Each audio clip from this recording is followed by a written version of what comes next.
দেখব যে সাবমেনু অথবা এডিটিং যেই ট্যাবটা আছে এই ট্যাবের কাজ। এখানে ফাইন্ড আছে, আমরা এখানে ইচ্ছা করলে ফাইন্ড করতে পারি। যেমন এখানে লেস রাখি আপাতত, যেমন MANA জি ম্যানেজ কোথায় আছে আমাদের ডকুমেন্টসে ফাইন্ড করতে গেলে, তো ম্যানেজ এখানে আছে, ফাইন্ড নেক্সট। আর কোনো ম্যানেজ নাই, একটাই আছে। এখানে যদি হাইলাইট দেই তো সেটা ফাউন্ডটাকে হাইলাইট করে দেখাবে। আর find in main documents, always main documents, তো হাইলাইটটা তুলে দিলাম। তো ফাইন্ড নেক্সট দিলে আবার ফাইন্ড করবে। এখন মোড যে অপশনটা আছে সেখানে আপনারা দেখতে পারতেছেন যে ম্যাচ কেজ আছে। ম্যাচ কেজ আছে, ফাইন্ডস হোল ওয়ার্ডস অনলি আছে, ইউজ ওয়াইল্ড কার্ড আছে, সাউন্ডস লাইক ইংলিশ, ফাইন্ড, খুব ভালো ভালো অপশন এখানে দেখতে পাচ্ছি। এখানে পাংচুয়েশন ক্যারেক্টার্স আছে, ইগনোর করতে পারবেন, বা হোয়াইট স্পেসটাকেও ইগনোর করা যায়। তো এইভাবে আমরা ফাইন্ড অ্যান্ড রিপ্লেসের কাজটা করতে পারবো।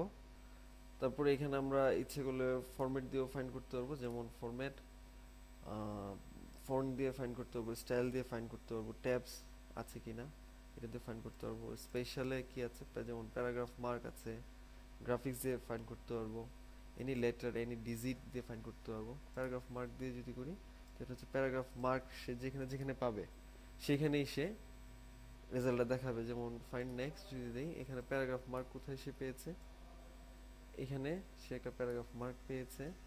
তারপর ফাইন্ড নেক্সট, ফাইন্ড নেক্সট, যে নেক্সটের প্যারাগ্রাফ পাইলো, নেক্সট যদি দেই তো এইখানে একটা প্যারাগ্রাফ মার্ক আছে। এইভাবে আমরা এইভাবে ফাইন্ড করতে পারি। অনেক ফিচার সমৃদ্ধ MS ওয়ার্ড 2007। তো আমরা এখন দেখি রিপ্লেস দিয়ে কীভাবে কাজ করব। রিপ্লেস, যেমন আমি যদি চাই যে একটা ওয়ার্ড যেমন ম্যানেজ, MANAG ম্যানেজ ওয়ার্ডটাকে আমরা রিপ্লেস করব কালার, COLOR ফর এক্সাম্পল। তো আমরা যদি রিপ্লেস করি অথবা প্রথমে ফাইন্ড দেই, ফাইন্ড নেই এখানে, ফাইন্ড থাকার কথা, কারণ ম্যানেজ আমাদের এখানে একটা ওয়ার্ড আছে আমি যতটুকু জানি। তো ম্যানেজ, সে ম্যানেজটা পেয়েছে। এখন এটাকে যদি আমরা রিপ্লেস করতে চাই তো এখানে রিপ্লেস বাটনে ক্লিক করলাম, word finish searching the documents. আমাদের ম্যানেজ কথাটা ছিল এইখানে, এই যে ম্যানেজ কথাটা ছিল, এখন এটা কালার হয়ে গেছে। কেমন, আমরা এইভাবে অনায়াসে রিপ্লেসের কাজটাও করতে পারবো।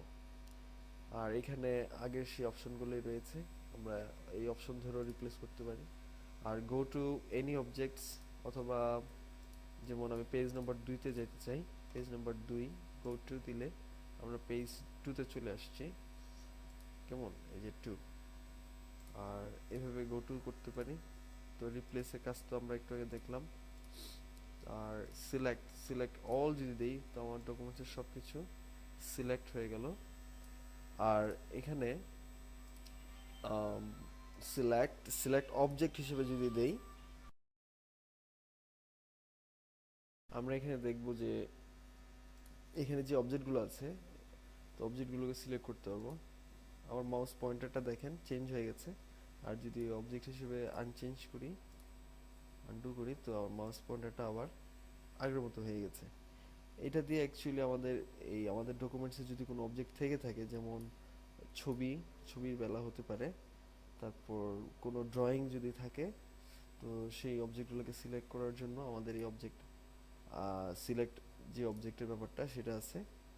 আর select text with similar formatting, এটা আপনার স্টাইলের আপনার সেম ইনস্ট্যান্স সিলেক্ট করার মতোই। যেমন এখানে এই ফন্টগুলো আমরা সেম স্টাইলে চুজ করা, এই প্যারাগ্রাফটা আমাদের সেম ফন্ট দিয়ে লেখা, সো আমি এখানে একটা চুজ করলাম, চুজ করে select, select text with similar format যদি দেই, তো সেক্ষেত্রে সিমিলার ফরম্যাটের যে টেক্সটগুলো আছে সেগুলো সিলেক্ট হয়ে গেল।